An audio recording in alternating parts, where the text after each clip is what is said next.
হে আল্লাহ, আপনি আমার একমাত্র রব। একমাত্র আপনার কাছে আমি আমার দুঃখ কষ্টগুলোকে বলছি।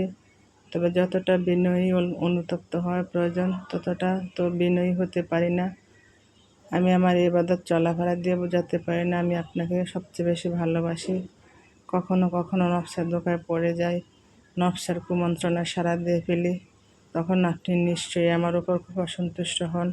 ইয়া রব, আমি যে ঠিক করে ফেলেছি আর অসন্তুষ্টের কাজ করব না, তারপরে নফসের কুমন্ত্রণায় করে ফেলি। আল্লাহ মাগফিরলি, সত্যি আমি অকৃতজ্ঞ নিকৃষ্ট একজন জালিম। আপনার নিয়ামত ভোগ করার যোগ্য আমি নই। পাপ করার পরে বুঝতে পারি এটা আমার করা ঠিক হয়নি। ইয়া রব, কিন্তু আপনি তো জানেন আপনি ছাড়া আমার কেউ নেই। আপনি তো জানেন কেবল আমার পরিস্থিতি সম্পর্কে। আমার চারপাশে ফিতনা গুনাহ করার জন্য অসংখ্য সুযোগ। আমি নিজেকে কিছুতেই হেফাজত করতে পারছি না। বারবার ঈমান হারা হয়ে পড়েছি। হে আমার মালিক, আমি যে কেবল আপনারই পথটা বেছে নিয়েছি। আপনি ছাড়া কেউ বোঝে না আমাকে। নেই কোনো হেফাজতকারীও যে আপনার পথে চলতে সাহায্য করবে। কিন্তু আমি জানি একমাত্র আপনি আমার জন্য যথেষ্ট। আপনি আমার সহায় হলে কেউ আমাকে পথভ্রষ্ট করতে পারবে না। আপনার রঙের রঙিয়ে দিন আমার জীবন। আপনার নূরের আলোয় আলোকিত করে দিন আমার জীবন। আল্লাহুম্মা আমিন। সুপ্রিয় দর্শক, আসসালামু আলাইকুম। আপনারা সবাই কেমন আছেন? নিশ্চয়ই ভালো আছেন। আলহামদুলিল্লাহ, আমরা পরিবারের সবাই ভালো আছি। তাই প্রতিদিনের মতো চলে আসলাম আপনাদের মাঝে আরেকটা নতুন ভিডিও নিয়ে। কেমন আছেন আমার সমস্ত আপুরা? নিশ্চয়ই ভালো আছেন, যে যেখানে আছেন সুস্থ আছেন, নিরাপদে আছেন। আজকে কী কাজ করলাম তার ভিডিওর মধ্যে তুলে ধরলাম। ভিডিওটি স্কিপ না করে সবাই দেখতে থাকুন। কথা বলতে বলতে এদিকে আমি বিছানা গুছিয়ে নিয়েছি, আর এদিকে বাজার থেকে কিছু সবজি আনছি, আর কিছু সবজি আমার বাপের বাড়ি থেকে পাঠিয়েছে। সবজিগুলো আমাদের বাপের বাড়ির গাছের না, সবজিগুলো বাজার থেকে কিনে আনছে, তাই সবজিগুলো বাড়ি থেকে পাঠিয়েছে। আর আমি কিছু সবজি কলা কিনে নিয়ে আসছি। আর এদিকে সিমের বীজ আমাদের গাছের, আর কুমড়োগুলো হলো বাজার থেকে কিনে নিয়ে আসছে আমার আব্বা, তাই পাঠিয়েছে। এখন তো কুমড়োর সিজন, বাজারে অনেক কুমড়ো ওঠে। আর মিষ্টি কুমড়ো আমার ছেলে খুব পছন্দ করে, মিষ্টি মিষ্টি লাগে। আর মিষ্টি কুমড়ার তরকারি রান্নাও খুব ভালো লাগে, ভাজি করলেও ভালো লাগে। ভাজি করে দিলে আমার ছেলে খুব মজা করে খায়, আবার মাছ দিয়ে রান্না করলেও খায়। আর এদিকে কথা বলতে বলতে আমি একটু শরবত বানিয়ে নিচ্ছি। আর গরমের মধ্যে ঠান্ডা জাতীয় খাবার খেতে খুব ভালো লাগে। বাইরে প্রচণ্ড গরম, বাহির থেকে ঘরে আসলেই ঠান্ডা জাতীয় পানি বা শরবত খেলে খুব ভালো লাগে। মেয়ে বাইরে থেকে প্রাইভেট পড়ে এসেছে, তাই মনে করলাম শরবত বানাই, তাই শরবত বানিয়ে নিচ্ছি।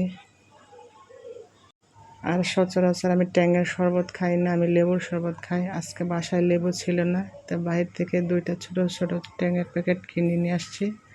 এগুলো দিয়ে এখন শরবত বানিয়ে নিচ্ছি। আর গরমের মধ্যে শরবত খেলে প্রাণটা ঠান্ডা, আত্মাটা ঠান্ডা হয়। আর কথা বলতে বলতে আমি আমার আপুদের কাছে একটা রিকোয়েস্ট করে নিচ্ছি, যারা আমার ভিডিওটি দেখছেন প্লিজ আমার ভিডিওটিতে একটা লাইক দিয়ে ভিডিওটি কন্টিনিউ করুন। কারণ আপনাদের একটা লাইক আমাকে অনেক দূর এগিয়ে নিয়ে যেতে পারে এবং কাজ করার উৎসাহ যোগাবে। আর এদিকে আমার ছোট ছেলে দেখেন শরবতটাকে কি মজা করে খাচ্ছে। আর শরবত খুব পছন্দ করে, মিষ্টি জাতীয় জিনিস। এমনি ফ্রিজ থেকে বরফ নামিয়ে খায়। যাই হোক, কথা বলতে বলতে আমি আমার বিছানার চাদরগুলোকে ধুয়ে এখন ছাদে শুকাতে দিয়েছি। আর এখন কয়দিন পর পরে বিছানার চাদর পরিষ্কার করতে হয়। এত ময়লা করে বিছানার চাদরের উপরে উঠে, খাটের উপর উঠে ছেলে নাচানাচি লাফালাফি করে। আর এগুলো পরিষ্কার না করলে ধুলাবালি থেকে এমনি ডাস্ট অ্যালার্জি আরও শরীর চুলকায়। তাই কদিন পর পরই এখন বিছানার চাদরগুলোকে ধুয়ে দেই।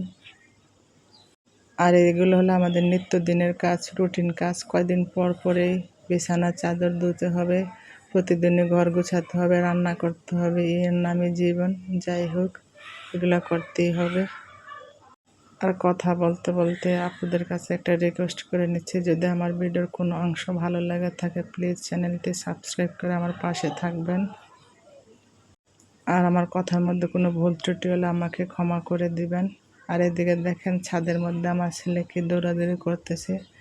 ছাদে আসলে ওরে নিয়ে খুব ভয় পাই, কারণ ওই ছাদে আসলে খুব দৌড়াদৌড়ি করে। আর এদিকে ছাদের মধ্যে আমার প্রতিবেশীর কিছু সবজি গাছ লাগানো আছে, কিছু ফুল গাছ লাগানো আছে, তো এগুলা আমার মেয়ে ভিডিও করে নিল। যাই হোক, কথা বলতে বলতে এখন আমি দুপুরে রান্না বান্না করার জন্য সব কিছু ধুয়ে কেটে কুটে ধুয়ে নিয়েছি। আর এদিকে রান্না বসিয়ে দিয়েছি। আর আজকে হলো রান্না করব আম দিয়ে ডাল, মিষ্টি কুমড়া ভাজি, তারপর হইলো মাছ ভাজি, মাছ তরকারি রান্না করবো না, মাছ ভাজি খাবো। আর হলো লতি দিয়ে ছোট ছোট চিংড়ি দিয়ে রান্না করব। আর আমার পরিবারের জন্য দোয়া করবেন। আমিও সবার জন্য দোয়া করি, আল্লাহ পাক যাতে সবাইকে ভালো রাখে, সুস্থ রাখে, নিরাপদে রাখে। আর দিন দিন সংসারের কাজকর্ম আর ব্যস্ততা বাড়তেই আছে। আর প্রতিদিন সংসারের যত কাজ আছে গুছিয়ে রাখি, তারপর আর পরের দিন যে কই থেকে এত কাজ আসে, কই থেকে যে এত কাপড় নামে, প্রতিদিন এগুলো করতে হয়। এগুলোই আমাদের দৈনন্দিন জীবনে কাজকর্ম, রান্না বান্না। যাই হোক, কথা বলতে বলতে আমি ওইদিকে লতি রান্না বসিয়ে দিয়েছি, আর এদিকে আমি মিষ্টি কুমড়াটাকে ভাজি করে নিব। এই বছর তো মিষ্টি কুমড়া আমার ছেলে খুবই পছন্দ করে। হ্যাঁ, প্রতিদিনই এখন মিষ্টি কুমড়া রান্না করতে হবে, ওর জন্য হয়তো ভাজি করতে হবে। হ্যাঁ, মিষ্টি কুমড়া মিষ্টি জাতীয় জিনিস খাবার খুব পছন্দ করে। আর এগুলোর মধ্যে তো কোনো কাঁটা নাই, মাখা দিলে সুন্দর করে তাড়াতাড়ি করে খেয়ে নেয়। আর ঝাল জাতীয় খাবার খেতে চায় না। আর এদিকে আমি এটাকে ভালো করে কষিয়ে রান্না করে নিচ্ছি। আর এদিকে আমার মাছগুলো ভাজা হয়ে গেছে। আজকে মাছ তরকারি দিয়ে রান্না করবো না, শুধু ভাজি খাবো। আর এদিকে এসএসসি এক্সাম শুরু হয়ে গেছে, সবার জন্য সবাই দোয়া করবেন। আমার মেয়ে এবার পরীক্ষা দেবে, আমার মেয়ের জন্য সবাই দোয়া করবেন যাতে ভালো করে পরীক্ষাটা দিতে পারে। 10টা বছর পরে পরীক্ষাটা যদি কেউ পাশ না করে, তাহলে আর কষ্ট খারাপ আর কিছুই নেই। যাই হোক, সবার জন্য দোয়া করে আল্লাহ পাক যাতে সবাইকে পরীক্ষা পাশ করিয়ে দেয়, সবার পরীক্ষা সুন্দর মতো হয়। আর এদিকে ফিলিস্তিনি গাজাবাসীদের জন্য সবাই দোয়া করবেন, আল্লাহ যাতে ইহুদিদের হাত থেকে তাদেরকে রক্ষা করে।